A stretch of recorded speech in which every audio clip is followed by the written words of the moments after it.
بيني خوما بزم ما وتوزي مشغول بوي أخونا لما الله سفري موزكريات فيسبوك أما يوتصاب داني لە ماوەی ڕابردوودا ئەم خێزانە بچووکە بەردەوام بیر و هزریان لای فەرمانگەکەیان بوو بۆ ئەوەی بە باشترین شێوە مامەڵەی هاوڵاتیان ڕای بکەن و کەمترین کاتیان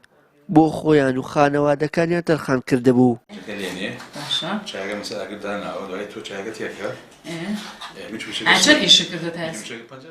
بەڵام لەگەڵ هاتنی ڤایرۆسی کۆڕۆنا شەهاب و میهرەبان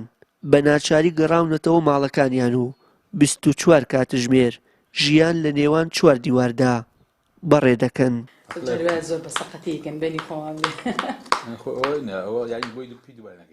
شەهاب بە تەنزەوە باس لەوە دەکات پێویستە خۆیان لە ماڵەوە شیرین بکەن و شان بە شانی کابانی ماڵ کار بکەن ئەگەر نا جێگەیان نابێتەوە.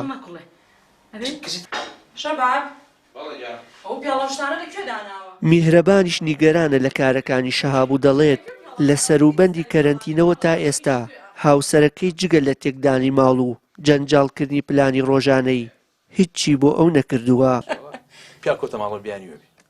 بەڵام ئەمە نەبووتە هۆی ئەوەی ئەم خێزانە دژی کەرەنتینە و ڕێنمایە تەندروستیەکان بن و دەڵێن پێویستە ئارام بگرین بۆ ئەوەی لە کۆتاییدا هەمووان ئاهەنگی سەرکەوتن بەسەر ڤایرۆسی کۆڕۆنادا بگێڕین. ئێمە لە ماڵەوەین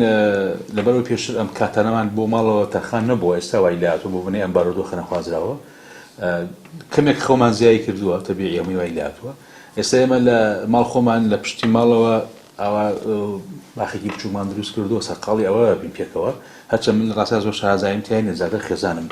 سەرقاڵە بێ من لەوە چێر ئەتوام ئاوی بەم چۆندەکەم بەدەستێوە بێ خۆم باشە کشێکی خۆشەوە کاتێکی خۆشە و بە ئەم زەڵاتە و منیش سوکردنەوە هاوکاری خێزان و گستی کارەبایی تەبیعیەوە ئیشی پیاوانە بەڕێیەکەی کاتەکان خراپ نییە. هەڵسم دەستکارێکی باخچەکان مەکەم گوڵوشتەکان هەمووی ڕێکە خامی تر ئیشی ماڵاوەی کە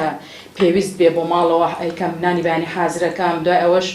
بۆ نیوە ڕۆژ هەر شتێ حازرە بێ وەش زەڵاتێکمان بۆکە نەنە توش باشی وەڵا باشی دەسوخۆ زەڵاتەکەم بۆ باشە دویشی باش شەشۆی و بانگ بدا بانگی ڕەمەزان شاب لە 5 جوونی و خەریکی زەڵاتە بێ 1 ساعتی ڕێک کاتەکەیە کوژێ. شەهاب پێشی وایە ئەم قۆناغی ئێستا پیاوانی هەرێمی کوردستان بەتایبەت و جیهان بە شێوەیەکی گشتی تیایدا ئەزمون دەکەن گرنگە بۆ زیاتر تێگەیشتن لە ڕۆڵی ئافرەت لە ماڵ و پەروەردەکردنینەوەی ئایندە کە هیچی لە ڕۆڵ و کاریگەری پیاوان لە بەردەوامیدان بە ڕەوڕەوەی ژیان کەمتر نییە.